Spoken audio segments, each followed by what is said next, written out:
Ici, on est au Crier de Liège. On a plusieurs sortes d'actions pour sensibiliser à l'environnement. On fait des animations nature, mais aussi des animations éco-consommation.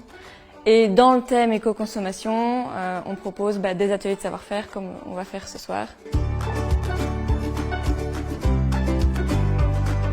L'idée ici, c'est de se rencontrer, d'échanger des pratiques. On accorde une grande importance au fait de mettre la main à la pâte, parce que c'est ce qui reconnecte, on va dire, aux thématiques qu'on aborde. Mais on accorde aussi de l'importance au fait de permettre à chaque participant de se positionner et de se questionner. Parce que le zéro déchet, c'est comme une porte d'entrée vers une remise en question de notre mode de vie.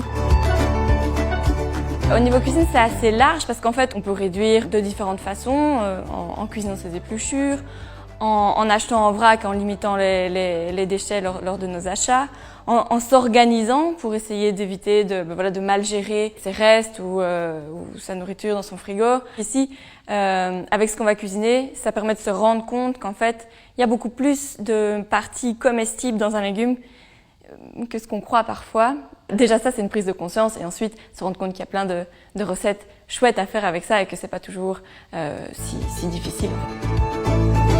Mais l'alimentation zéro déchet, c'est aussi tous les déchets qui se passent avant. Il y a des déchets liés au transport, des déchets au moment de la transformation dans les industries, des déchets aussi dans les supermarchés. Donc l'alimentation zéro déchet, ça peut aussi être des gestes anti-gaspi, par exemple, récupérer de la nourriture qui autrement aurait été jetée, faire des choix de consommation différents, par exemple. Un produit n'est pas équivalent à un autre en termes de qualité, en termes de comment il a été produit, quelle est sa vie avant qu'on l'achète en fait.